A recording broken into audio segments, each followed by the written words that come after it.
Story 1. This one is going to be a difficult story to share. I've written about my parents before. I grew up with my mom and stepdad. While my dad was slightly more supportive, he wasn't someone I could consistently rely on either. I won't recount every single event that happened, but I'll share this. Between the ages of 9 and 13, I spent a lot of time in and out of the hospital due to a stress-induced stomach condition. My anxiety was so severe that I would vomit out of sheer fear until I became completely dehydrated and needed medical intervention. That should give you an idea of how poorly my mom treated me. To be clear, she never physically hurt me. However, she seemed to take genuine pleasure in humiliating me and making me cry. The moment I turned 18, I cut ties with her. We tried to reconnect a few times over the years, but it always ended in the same painful way. This story, though, is even harder for a different reason. After finally escaping my mother's grasp, I met a man I deeply loved, and he loved me too, at least at the beginning. We were together for 7 years, living together for 3 of them. I was the happiest I had ever been. Our relationship was stable, calm, and built on honesty. Everything felt perfect, and let's just say our chemistry was fantastic. I thought that was how my life would always be. A few months before our wedding, his parents suggested that we move in with them temporarily. They owned a spacious house with 2 spare bedrooms, and we could take one. The idea was to save money, and they even offered to help with part of the down payment for a home of our own. Naturally, we said yes. We moved in, and the wedding plans were well underway. Life felt like a dream. But literally a week after we moved in, everything changed. My fiancé didn't come home one night. I called him repeatedly, worried out of my mind. At 4 a.m., he finally answered. He was completely drunk and started yelling the most awful insults at me. He told me to leave him alone. When he returned around 9 a.m., he didn't even come to our room, he went straight to sleep in another one. Later, when I tried to talk to him, he broke up with me. He told me he had been seeing someone else, a woman who lived near his parents' home. While we had lived in a different city, he couldn't pursue her. But now, after spending time with her the previous night, he realized he wanted to be with her and not me. My entire world fell apart. The first person to step in was my father. He came over immediately and took me to his place for one night. Even so, I'm deeply grateful to him. I had nowhere else to go, and he gave me a moment of stability when I desperately needed it. He marched into what was essentially a stranger's house, full of authority, and made it clear that no one was going to mistreat me without facing consequences. He had some harsh words for my almost husband before taking me away. That sense of protection was comforting, even if it was brief. Unfortunately, I still didn't have a long-term place to stay. Somehow, my mom heard about the whole situation. To my utter shock, she reached out to me. It was as though the impossible had happened, like animals suddenly speaking human language at Christmas. She sent me a message saying she was out of the country, but that our old apartment was currently vacant. If I had nowhere to go, she offered to let me stay there for a week. I was stunned but sincerely thankful. I took her up on the offer, and it genuinely saved my life. During that week, I managed to recover emotionally and found a rental apartment closer to my workplace. For some naive reason, I thought this experience might have stirred some parental feelings in her. Maybe this was her way of reconnecting. On the last evening before I left the apartment, I prepared a wonderful meal and sent her a message. I told her that I'd made something delicious and would love to talk if she felt like meeting me. I explained that life had been really tough lately and that I could really use a conversation with my mom. I also mentioned I'd found a place to stay and would be leaving the next day, but I hoped we could spend some time together. Her response crushed me. She said she was already on her way back from the airport and that I had exactly 30 minutes to leave the apartment. She warned me that if I was still there when she arrived, I'd regret ever being born. Panic set in immediately. Although I'd already packed and cleaned the apartment, I still had some last-minute tasks to complete. I hadn't expected to be forced out so abruptly. Then another message came through. "There's no traffic. I'll be there in 5 minutes. You better not be there when I arrive." My heart was pounding as I shoved the entire dinner into the fridge, grabbed my bag, and bolted out of the apartment. Just as I reached the door to leave, I saw a taxi pull up outside. My mom was inside. In a moment of pure panic, I dove into a large bush near the exit, clutching my bag to my chest. The shrub was thick and long, and I hid behind it, holding my breath. From my hiding spot, I watched as my mom walked past, just a few meters away. She wasn't alone. Her longtime lover was with her. I knew him. They had been seeing each other on and off for over a decade. He was one of many, but I recognized him immediately. Suddenly, it all made sense. That was why she was so adamant I couldn't be there when she arrived. As soon as they were out of sight, I trudged away with my bag, which contained everything I owned, my entire world. My heart was shattered, and I felt more alone than I ever had in my life. With nowhere else to go, I went straight to my office. My new apartment wasn't available until the next day, so I decided to spend the night at work. A couple of hours later, I got a message from my mom. It read, "The salmon you prepared for dinner was exquisite." I didn't respond. Story 2. This took place the summer of 2013. My girlfriend at the time was living in her own place, and her mom, Karen, wanted to move back from a 4.5-hour drive away. We had gone down and grabbed Karen and her dog, who was a yippy kind of dog. He barked every morning that I got up to get ready for work. She said that she was going to sleep in the living room with her dog on her lap until her husband could get their place. The story went that he had it in the works with a renter and was just waiting for some paperwork. After a week, Karen found out her husband had been lying about the new house and said she would move in with us. Reluctantly, I agreed. After learning they all owed money to a truck rental place, they asked me to get one. Again, reluctantly, I agreed. The truck rental was for one trip from her place back home. Remember this. I recruited a buddy and brother to help move her back to our place. It wouldn't have been so bad had it not been for the 4.5-hour drive into winding roads with a cliffside to one side. I drove my car down to the rental place, and then they drove it to her old place as I drove the truck. We went early to have as much daylight as possible. Well, when we arrived, we found that her place was in complete disarray. As we moved things, we found that Karen's dog and other animals had taken dumps everywhere.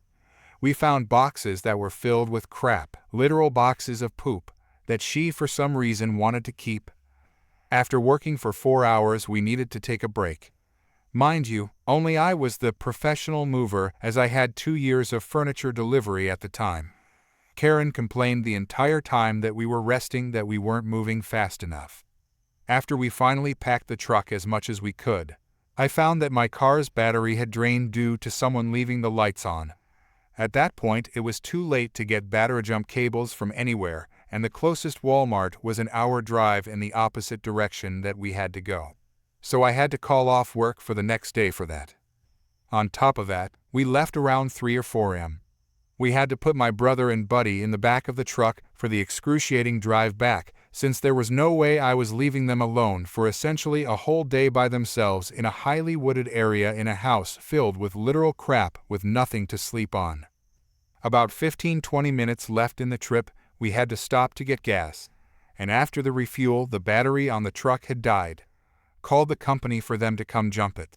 When opening the back of the truck to check on the guys, a statue fell out of the back of the truck and shattered. Karen lost her mind and told the 2 of them to just start walking home.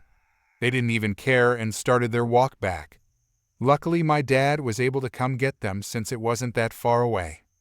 At this point, I was sleep-deprived from various things on top of having worked the day before we left and having left early the previous day for the move.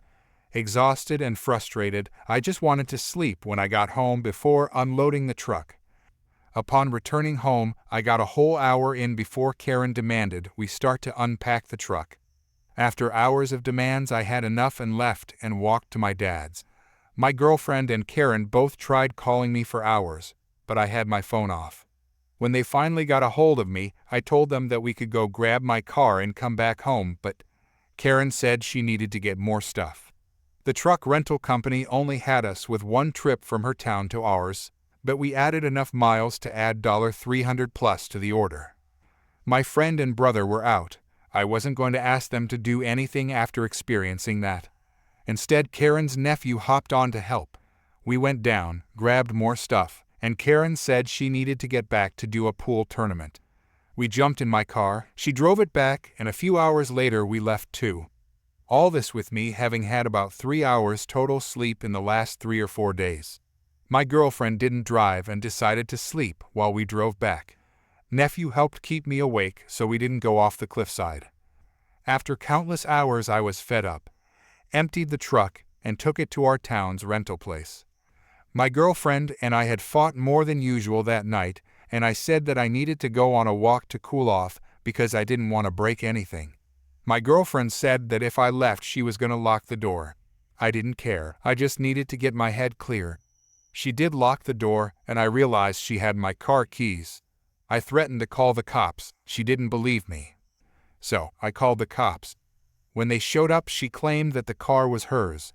They asked for proof, and she pulled out the registration, which was in my name, including the insurance. She started screaming that she helped pay for the car, which made it hers. Karen stepped outside and tried to back her up. The police politely told them that they couldn't do anything, and that the car was mine and to please hand over the keys.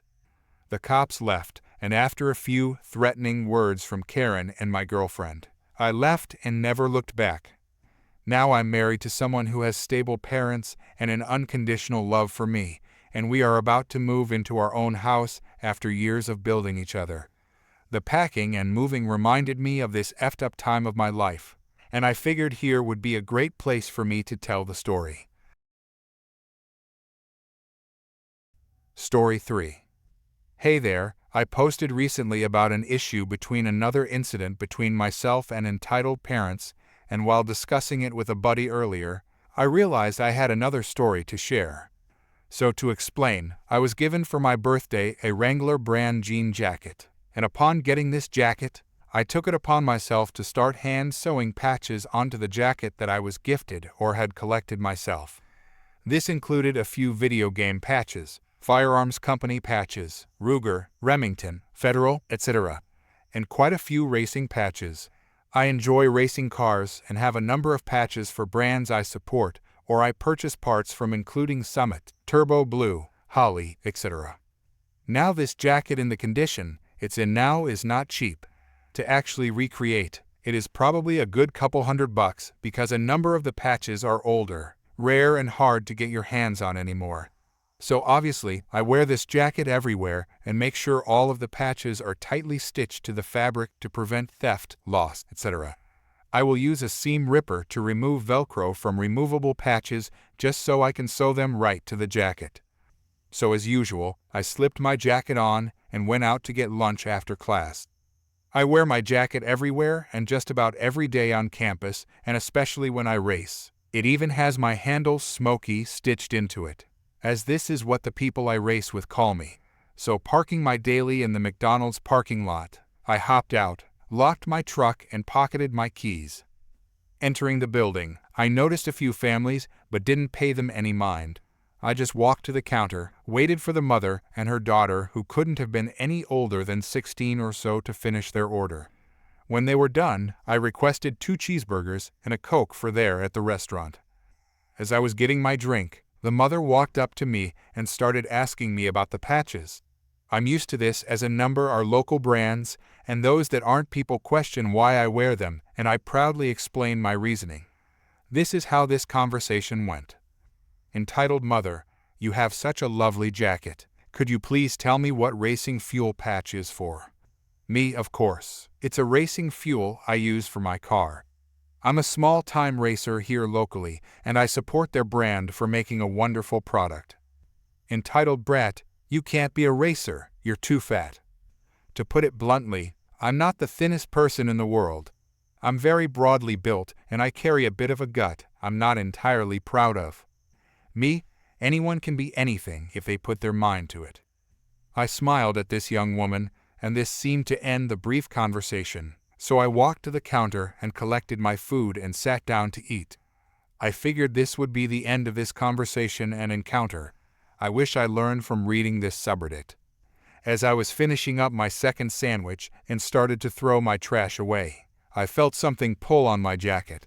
I didn't really think anything about it until I noticed that the tugging sharply changed into a jerking motion, like someone was trying to pull the jacket off of me. Turning around, I noticed that the young woman was trying to get my attention, tugging on the hem of my jacket. "Me, can I help you?" "Entitled brat, could I try your jacket on, please?" "I'm sorry, no, I'd really rather not take it off. It has sentimental value." "Please? Just for a minute? What's the harm?" "Again, I'd really rather not. I have to get back to campus for my classes, and like I said, this jacket is very special to me." From here, things got odd as things went from normal to the girl screaming assault right there in the middle of this dinky McDonald's, and suddenly all eyes are on me and this girl. The mother, of course, is already dialing 911 as the girl keeps saying stuff about how I tried to molest her and was trying to rape her, all while I'm backing away from her, saying I didn't even touch her, and I guess the mother figured now was a good time to amp the lies up. Entitled mother, if you didn't touch her, why'd you take her boyfriend's jacket, pervert? Me, what the hell are you talking about? I walked in here wearing this jacket. No, you didn't. Her boyfriend gave her that jacket. She wouldn't take it off for anyone. Now you're trying to steal from her too. And then the manager comes out, hearing the claims of the assault word. Suddenly I'm being detained until the en route officers can sort out this mess, and the mother is still screaming into the phone with the operator. And the daughter is now bawling about how I groped her. Honestly, writing this, I'm so freaking angry at this point how there's basically no evidence. Yet I have to remain to keep things from looking worse than they already do. So the cops arrive, and of course, still the same story from before. He stole her jacket and then started trying to assault her. And the minute the word assault showed up, I was in cuffs, and oddly enough, the coat was removed. The cop then walked me out to her cruiser to get my information and figure out the full story, having taken the mother and daughter statements already. Police officer: "Sir, do you have your ID on you today?" Me: "Yes, ma'am, it's in my wallet in my front pocket." "And can you please explain to me what happened on your side?" "Yes, ma'am. I came in to have lunch. I spoke shortly with the girl's mother about my jacket and the patches. Afterwards, the daughter asked to try on my jacket. When I told her no, she ended up screaming assault, and the mother started saying I'd stolen the jacket. Sir, can you prove that this jacket belongs to you?" Here I was a little worried. The jacket is actually only branded with my racing title Smokey and not my legal name. But I remembered about that point that yes, I did have a way to prove it. "Yes, ma'am, please, would you take out my wallet?" As the officer pulled out my wallet, I directed her attention to the stitching I'd done on it, which also had my racing title on it in bright orange, matching the 3 or 4 places on my patches, and the jacket that said the same. In the end, the mother and daughter were charged with inciting panic and falsifying a police report. I did get off basically scot-free, though I was warned to in the future have my name stitched into articles of clothing that might enter this issue again. After this, I stitched my name underneath a Velcro patch to make sure you could always know it was mine without someone directly seeing it. Only I knew so someone couldn't say pull out the thread and remove my name from the coat. Story 4. Backstory: I live in an apartment in a 20-story building.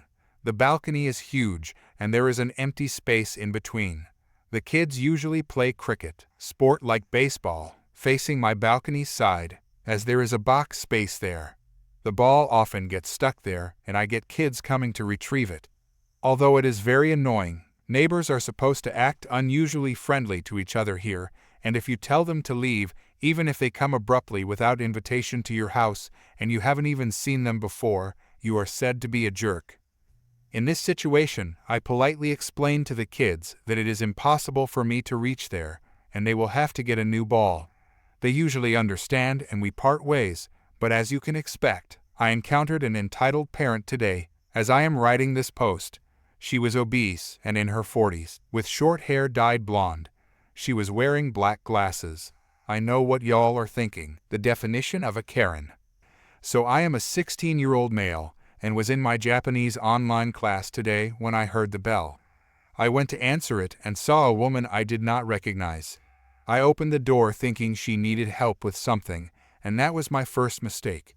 She said to me in a condescending manner, "My son was playing cricket down and his ball happened to come to my house. Get it for him."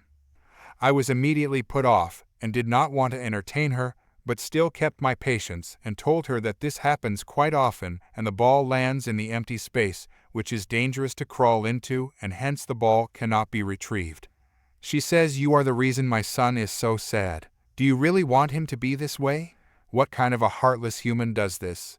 And then calls her son, who I hadn't noticed yet.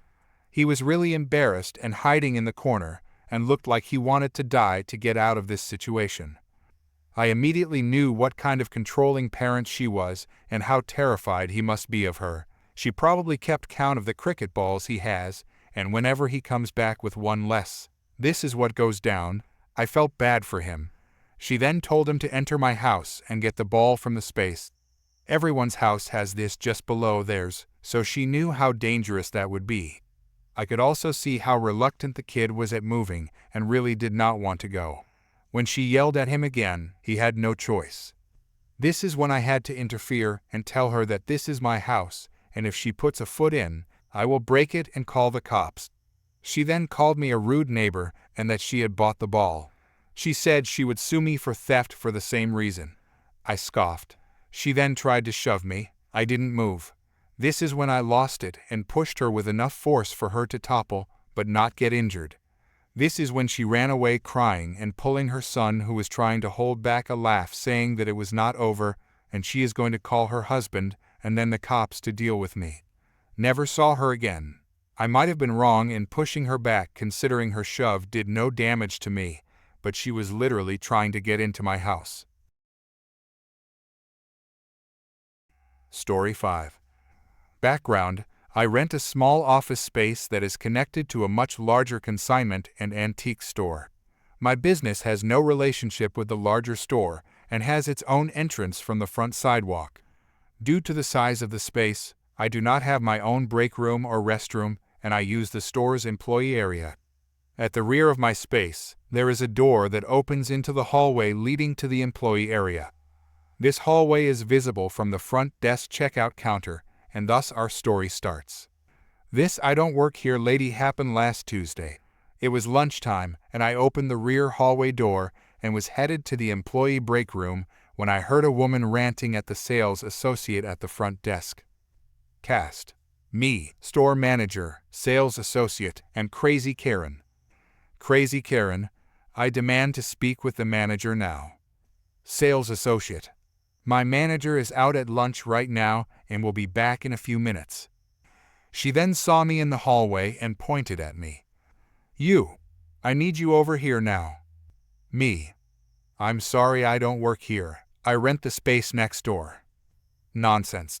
You just don't want to deal with customers. Now get over here and do your job. I really don't work here. Sorry. I paused in the hallway to watch as this was getting good. It was at this point the store manager returned and approached Karen at the counter. "Ma'am, can you help? I am the store manager." She looked her up and down and yelled, "I want a manager. Manager," making it a point to emphasize the word man. "Ma'am, I can assure you I am the store manager and can help you."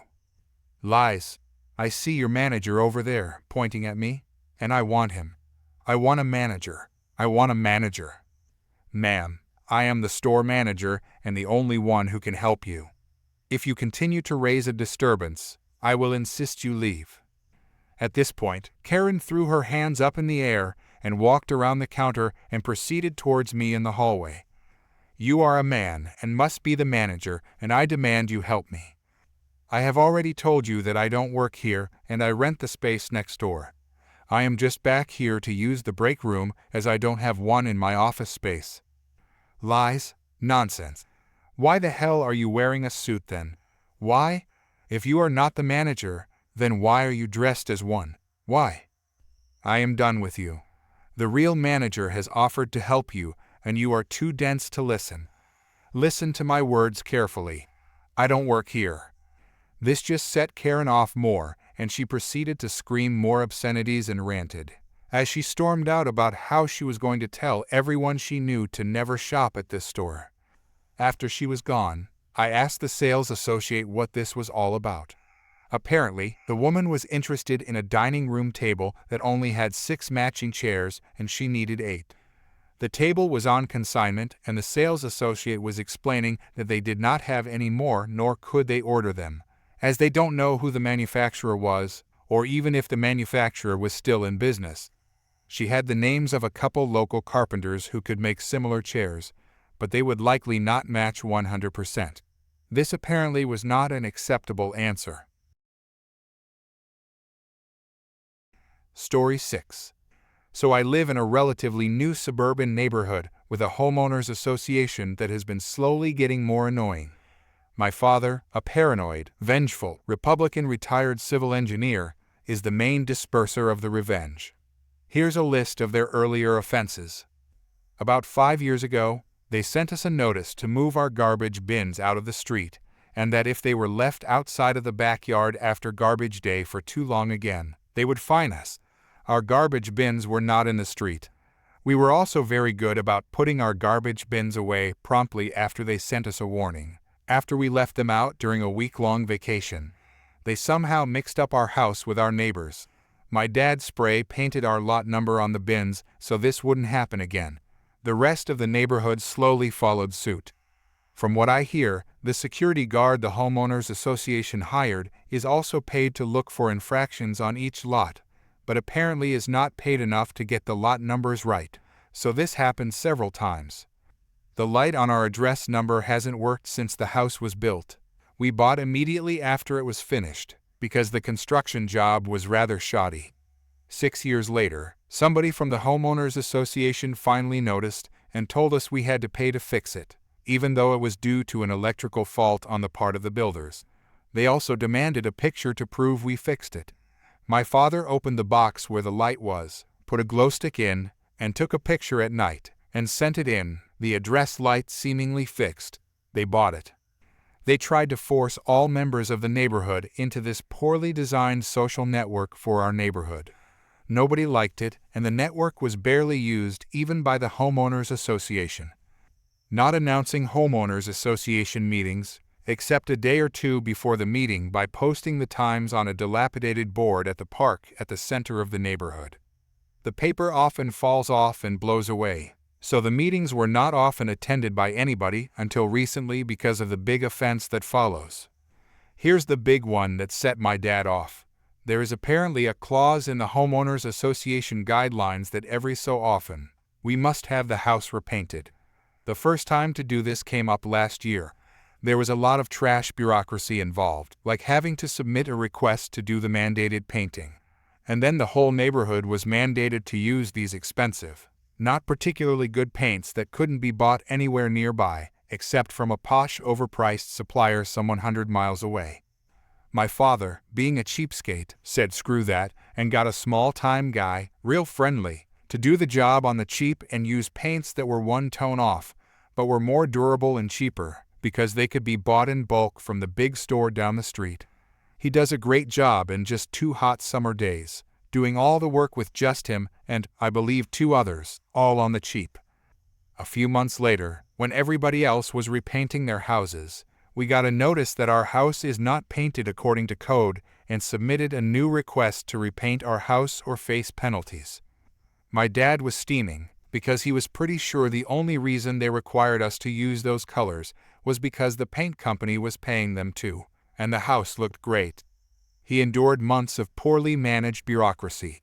He kept sending the request to repaint the house, and they kept playing around, losing the request, not keeping him notified of the matter, delaying the processing until it neared the deadline to paint the house. If we overshot the deadline, we'd be fined. He demanded that they just fine him, cough bribe cough, for using the wrong paint and not force him to repaint with the overpriced paint. They wanted to make an example of us and have him come before a disciplinary committee. My father wouldn't let this stand. While they kept playing bureaucratic games, My father started his revenge games.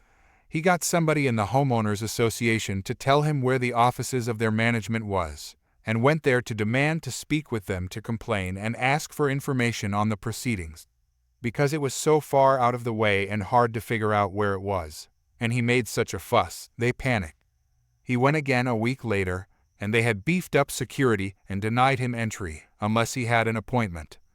When he met with the disciplinary committee, there was an armed security guard there. My father pulled out all his know-how as a civil engineer and told them that the paint they were using was subpar, overpriced, and it was clear that they had no experience in the field and needed a consultant.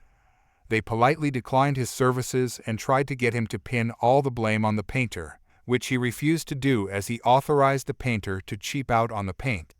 As punishment, they force us to repaint in a different, much uglier color that is completely out of place for the neighborhood, and was apparently designed for a completely different location. We give in, but my father won't let this go without them knowing never to mess with him again.